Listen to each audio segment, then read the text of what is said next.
Tunawakaribisha tena nyote katika Amo Radio kwa njia ya mtandao. Anawazungumzia hapa ni mtumishi wa Mungu Dr. Amini Mtoka Joseph, na tunakuwa na furaha kubwa sana tena siku ya leo kwa kuwakaribisha nyote. Kama vile siku za usoni tulikuwa tukifanya masomo mengi sana kwa lugha ya Kifaransa, na tumeona wanafunzi wengi wameomba kuwa tuyarudilie kwa Kiswahili, na inabidi pia tuwasikie. Tunawasalimu ndugu zetu hapo Tanzania, East Africa, Rwanda, Burundi, Congo, Uganda, South Africa, Nigeria na nchi mbalimbali ambao wanatufuatilia kwa njia ya mtandao. Tunawakaribisha tena kwa siku ya leo. Somo letu ambalo tunaendelea tunaanza na kitabu cha Mwanzo. Kwa somo mnyipya siku ya leo, tunaingilia kwa utangulizi wa kitabu cha Mwanzo. Kitabu cha Mwanzo ni kitabu ambacho Mungu amekitengeneza ili ya kwamba amekihusisha ili ya kwamba tupate kufahamu habari za uhusiano katikati ya mwanadamu na Mungu, na kufahamu na lengo kubwa ilikuwa mwanadamu apate kutambua Mungu aliyemuumba. Cha pili, mwanadamu apate kutambua lengo la Mungu kumuumba, na cha tatu, mwanadamu apate pia kutambua umilele wake pamoja na Mungu. Na mojawapo ya mambo ambayo tunayapata humo ni kama yale, sio yote, lakini tunazingatia kwanza hayo ya kimsingi ili ya kwamba tutumie muda wetu vizuri. Tunaendelea kuwakaribisha sana zaidi wale ambao tunashirikiana kwa njia ya maombi kwa siri na njia ya maombi kwa wazi. Nyote tunawakaribisha, kwa maana najua ya kwamba neno la Mungu linatakaswa mara 7 kila siku na linakuwa na uwezo na nguvu ya kubadilisha maisha yetu. Kwa hiyo tunapokuwa tukiongelea katika vitabu vya Mwanzo, tunakutana ya kwamba vina majina mbalimbali. Kwanza kitabu cha Mwanzo, kitabu vya Mwanzo ni mojawapo ya kitabu ambacho inapatikana katika vitabu 5 vya Musa ama vitabu vya sheria, Pentateuch. Na hivyo vitabu vinakuwa vinazingatia sana kuhusu uhusikaji wa Mungu na wanadamu, na ni kitabu ambacho kinakuwa na changamoto nyingi, kama vile Musa aliyehusika sana. Tunakutana kwanza, kitu cha kwanza anazungumza mambo ambayo yaliyofanyika kabla hajazaliwa, na pia anazungumza mambo ambayo yamefanyika wakati alipokuwa ameshazaliwa, na pia vile vile anazungumza mambo ambayo yamefanyika baada ya yeye kuzaliwa. Pia vile vile anazungumza mambo ambayo yatakayokuja, yaani Mungu anamtumia pia vile vile kwa mambo ambayo yatakayokuja. Narudilia vizuri, Musa ambaye ameandika kitabu cha Mwanzo amehusisha na historia ambazo zimezungumzwa kabla yeye, miaka ya ndani kabla yeye hajazaliwa. Pia habari ambazo zimehusisha naye wakati alikuwa ameshazaliwa, na pia wakati mambo ambayo yanahusika naye baada ya yeye kuzaliwa, na yatakayokuja hata siku za usoni, yaani Mungu amemuandaa. Ni kama kitendo cha unabii ambacho Mungu amekiandaa. Katika vitabu hivi 5 vya Musa kwa jumla, kwanza tunakutana ya kwamba Mungu anazingatia sana taifa limoja, na anahusisha sana taifa limoja ili iwe kama mfano kwa mataifa mengine, ama iwe kama mawakili ya mataifa mengine mbele za Mungu. Na hii tunaweza kuikutana kama ni hali ya ukuhani, na ambayo Mungu anaanza kuandaa ili kuonesha ya kwamba anakuwa na lengo na sisi wanadamu. Na katika hali hii za ukuhani tunapata ya kwamba Musa amekuwa msikaji mkubwa pamoja na wengine ambao Mungu amewateua. Tunapata historia hii ambayo imeanzia hapo.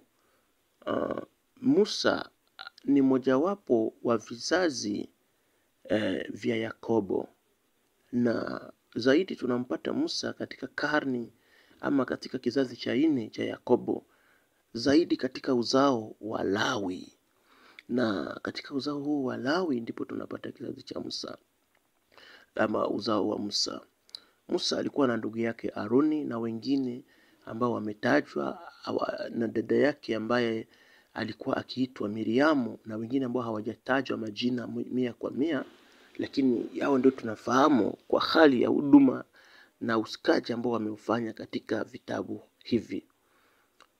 Tunakutana kitabu cha Mwanzo ni kitabu ambacho kinakuwa cha msingi katika vitabu vya Biblia, na katika umbali huu tunakutana ya kwamba pana mambo mengi ambayo yameandikwa katika kitabu cha Mwanzo, lakini katika hali ya utafiti watu wengi sana wamekubaliana ya kwamba hakitakuwa ndicho kitabu cha zamani sana kuliko kitabu cha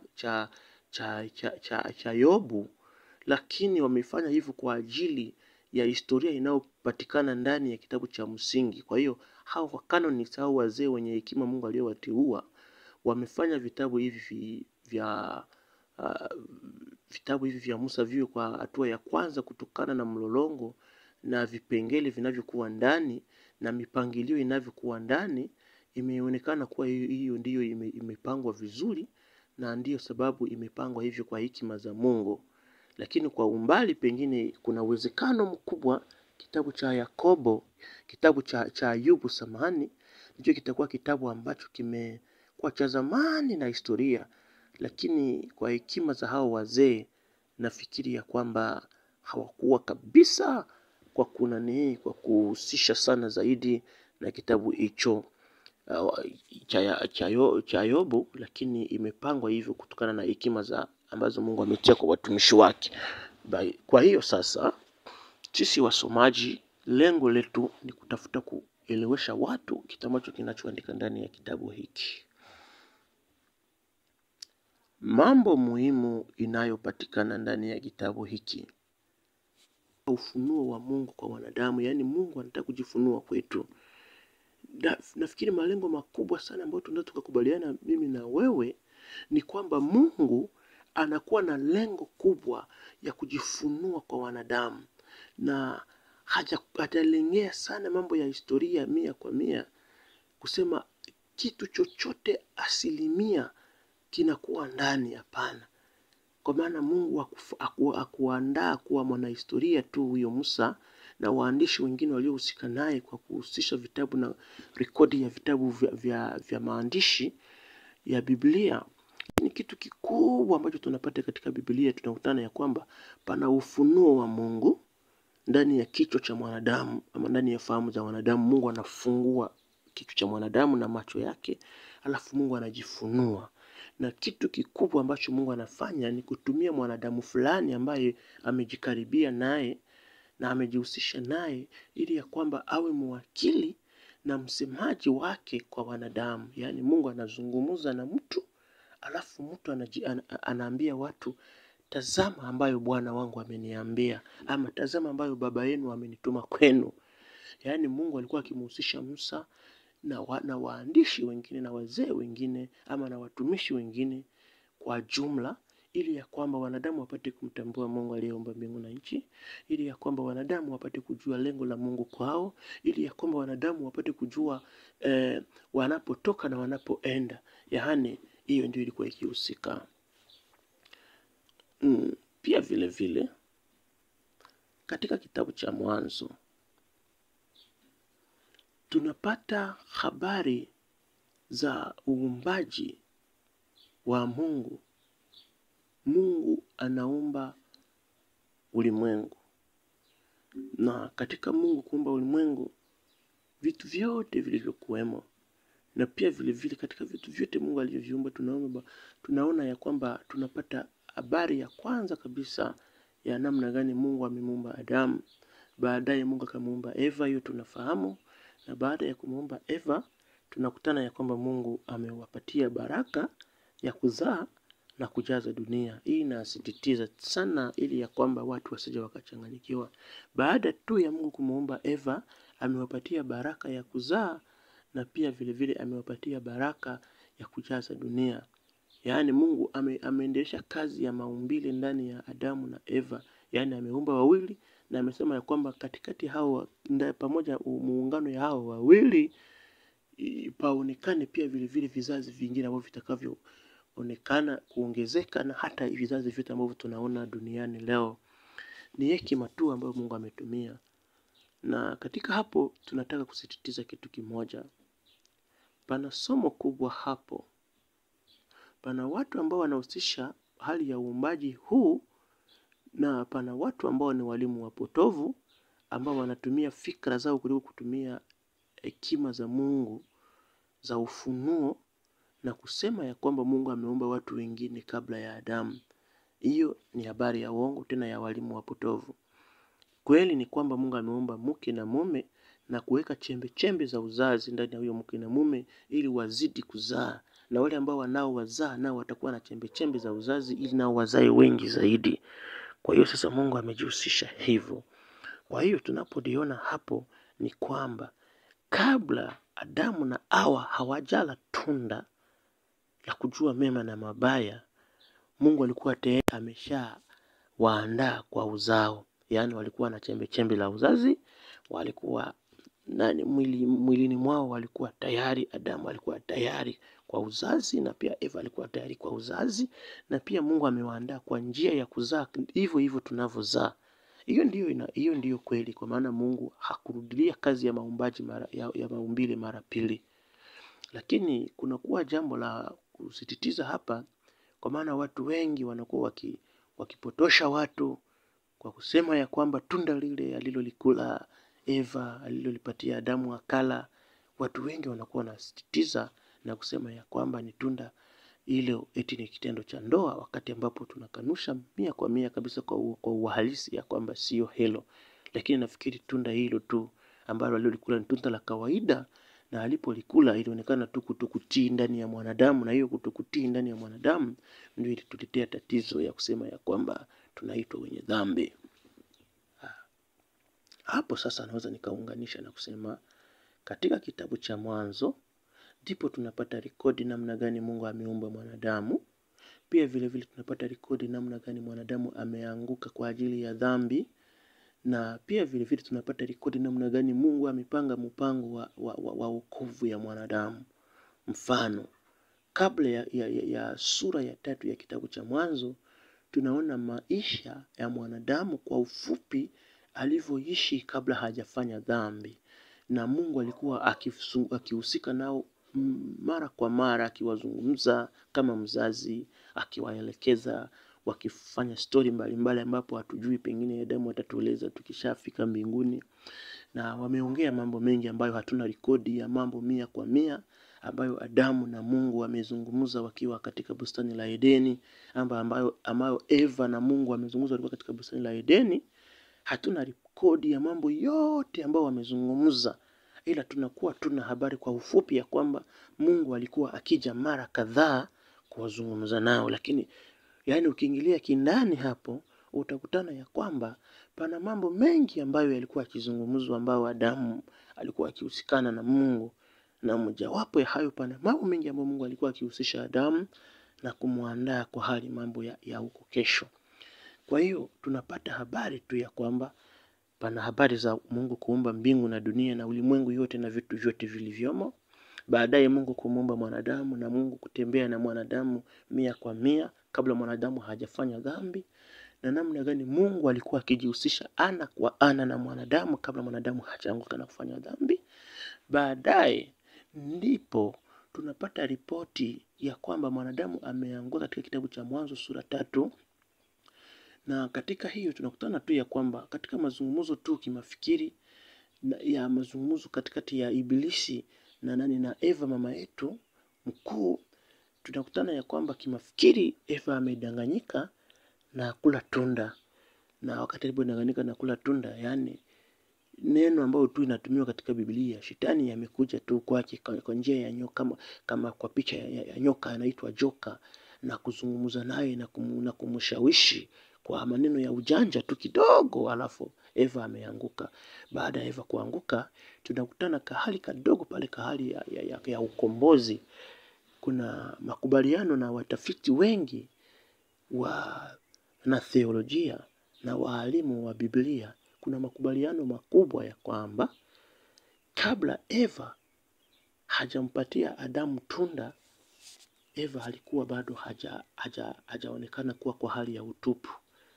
Lakini Adamu alipokula tunda, ndipo Adamu akajikutana yuko uchi, na Eva naye vile vile akajikutana yuko uchi. Kwa hiyo inamaanisha ya kwamba pana hali ka ukombozi kalipokuwa ndani ya Adamu, na Eva alipokula tunda, pana muda mfupi ambao hali ka ukombozi ndani ya Adamu kalikuwa kakimfunika. Kwa hiyo kuna uwezekano mkubwa, kutokana na utafiti, na pengine na wewe unaweza ukafikiria, alafu baadaye ukishafikiria unaweza kukubaliana na mimi, ama unipatie jibu lako kwa njia ya comment unaofikiria. Lakini kitu ambacho watu wengi tunakubaliana ni kwamba kabla Adam kula tunda, alikuwa bado mkombozi wa Eva, na alikuwa amemfunika Eva na utukufu wake. Kwa hiyo Eva alikuwa bado hajaonekana kuwa mtupu, alikuwa bado tu kwa hali hiyo hiyo, kwa maana alikuwa akifunikwa na utukufu wa Adam. Lakini Adamu, kuna uwezekano mkubwa ya kwamba Adamu alipokula tunda, pengine utafikiria, alafu utakuja kutupatia baadaye majibu yako kwa comment, kama unakubaliana na sisi ama kama una ile ambayo unaweza ukacomment hapo. Kuna uwezekano mkubwa ya kwamba Adamu alipokula tunda, ndipo utupu wa Eva nao umeonekana, na ndipo Adamu naye ameonekana kuwa yuko mtupu. Kwa hiyo utukufu wa mkombozi ulitoweka, na utukufu wa ukombozi ndani ya Adamu baba yetu, ambaye Mungu amemuumba kwa njia tofauti ili ya kwamba awe mtetezi wetu mbele ya Mungu. Kwa hiyo utetezi wa Adamu baba yetu mbele ya Mungu ulikuwa umefanya nini? Umeanguka. Alafu baadaye tukaonekana sote tumefanya dhambi, na alama ya kwamba imeonekana sote tumefanya dhambi ni wakati Adam alipofanya dhambi. Kwa hiyo kizazi vyote vilivyo ndani ya chembe za Adamu vinahesabiwa kuwa wenye dhambi. Hiyo ni kwa hali ya ujumla, kutokana na utafiti na muonekanio wa watu zamani, kwa Kiswahili fulani ya huko kwetu Kongo, lakini tunalitahidi. Kwa hiyo kitu ambacho tunasisitizia hapo ni kuonekana hali ya dhambi imeingia. Lakini pia vile vile katika kitabu hicho cha Mwanzo tunaona namna gani Mungu amehukumu dhambi, Mungu amemhukumu Ibilisi, na pia vile vile tunaona ya kwamba Adamu na Eva wametupwa nje ya bustani ya Edeni. Hiyo tunaipata tu hapo. Alafu baadaye tunaona pia vile vile mpango wa Mungu wa kuanza kuandaa ukombozi mpya mwanadamu imefanyika humo ndani ya kitabu cha Mwanzo. Sana zaidi maandishi ambayo imepatikana katika kitabu cha Mwanzo sura 3 mstari wa 15 inasisitiza zaidi kuhusu mpango wa Mungu wa ukombozi. Ndiposa tunaona kutokea hapo Mungu anaanza kuandaa mwanadamu sasa katika hali ya ukombozi. Tunapata habari nyingi hapo katika kitabu cha Mwanzo, habari za Kaini na Abeli, ambao ni watoto wa kwanza watoto wa kwanza wa Adamu na Eva, ama ni ndugu zetu wa kwanza. Tunapata rekodi pia vile vile Mungu ameomba wapate kutoa sadaka, na baadaye tunakutana ya kwamba sadaka ya Abeli imekubaliwa. Tunapata rekodi ya kwanza pia vile vile ya matunda ya dhambi ndani ya Kaini kwa kuwa ndugu yake Abeli. Hali ya mauaji inaanza hapo. Pia tunapata ripoti ya kizazi ambacho kilichofanyika hapa hadi wakati wa Noa, na tunaona ya kwamba hadi wakati wa Noa tunapata ripoti pia vile vile ya kwamba huyo Noa amepatikana katika kizazi cha mtoto wa kijana watatu wa Adamu na Eva, ambaye anaitwa Sethi. Na huyo Sethi tunakutana ya kwamba Noa amepatikana katika kitabu cha Sethi. Huyo Sethi ambaye atakuwa ndiye baba wa Noa, na katika kizazi cha Noa tunapata ya kwamba alikuwa na vijana watatu, na hao vijana watatu wa Nuhu ndio tunakutana ya kwamba ndio ambao wameunda kizazi ambacho tunapatikana ndani kwa sasa. Palikuwa watu weupe, palikuwa mtu wawili, wazungu wawili, na panakuwa mtu mweusi mmoja katika kizazi cha Noa, na wao ndio wameunda sasa kizazi ambacho kimepatikana kwa sasa kabla ya gharika ya Noa. Na tunapata habari humo katika vitabu hivyo namna gani Mungu anaanza kumwandaa Noa. Mungu anaanza kuonesha hali ya kwamba siku za hukumu itakuja na Mungu atahukumu wema na wabaya, na wabaya ambao hawatamwamini watahukumiwa hukumu ya milele, na wale ambao watakaomwamini pia vile vile wataishi pamoja naye katika paradiso. Na tunaona alama hii imepatikana katika Mungu alipomwambia Noa ya kwamba ajenge safina, na safina imeonekana kama mji wa makimbilio, mji ambao wale ambao wanamuogopa Mungu wataishi kama vile tunaweza kuishi na paradiso. Na pia vile vile tunaona ya kwamba gharika inaonekana kama hukumu ya Mungu itakuja. Na pia vile vile katika kitabu hiki tunakutana ya kwamba Mungu amefanya patano. Panaanza kuonekana mambo ya alliance, yaani Mungu anaanza kuonesha ya kwamba kuna kwa hiyo patano ambayo Mungu amefanya ndani ya Noa, na kuonesha ya kwamba Mungu atahukumu. Hukumu inakuja, judgment, hukumu inakuja. Alafu baada ya hapo katika kitabu hiki pia vile vile tunapata uzao wa Abraham, tunapata pia vile vile uzao wa Yusufu. Na pia vile vile katika njia ya Abraham Mungu anaanza kuandaa baraka ya wokovu ndani ya kizazi cha Abraham, na kupitia hiyo kizazi cha Abraham Mungu anaanza kuandaa ujio wa Yesu Kristo ambaye ni Mesia, na niyo baraka ambayo inaanza kuonekana. Mungu amemwambia kupitia uzao wako dunia yote itakuwa imepata baraka. Na baraka ambayo Mungu anazungumzia tu sio baraka yetu ya Israeli kuingia Kanaani na kupata maziwa na asali, lakini pia vile vile ni baraka. Lengo kubwa ya neno baraka ambayo Mungu amesema ndani ya patano ya Abraham ni kwamba Mungu kupitia kizazi cha Abraham patatokea Masia atakayeokoa ulimwengu. Kwa hiyo tunaona hiyo patano. Pia vile vile tunaona wazee ambao waliokuja kama vile Yusufu. Yusufu huyu ambaye tunamuona hapo anakuwa kama alama ya kiingilio ambao utangulizi tulisema katika Musa, utangilio ya watoto wa vizazi vya Abraham kutoka huko katika nchi ya Wakaldayo na kuelekea katika nchi ya Misri. Na pia vile vile ahadi ambayo Mungu alimwahidia Abraham ya kwamba wataenda huko katika nchi za ugenini, alafu baadaye pia vile vile watarudi katika Kanaani na kumiliki huko. Alafu hapo pia vile vile tunapata katika vizazi hivi na kupitia Musa, kupitia Yoshua, Kalebu na wengine wazee ambao walipatikana katika vizazi vya Musa, Mungu anatimiza ahadi yake ndani ya hao. Na hapo tunaingia katika mahabari ya kitabu cha Kutoka na kitabu cha Yoshua ambavyo tutavizungumzia kwa siku za usoni. Mungu wa mbinguni awabariki. Mungu wa mbinguni afungue akili zetu na kuendelea kutafakari maandiko. Kwa neema ya Mungu, kwa majaliwa ya Mungu tutakutana kwa masomo inayotarajia. Yesu awe baraka kwenu. Yesu awe ufunuo kwenu. Mungu pia vile vile afunue akili zetu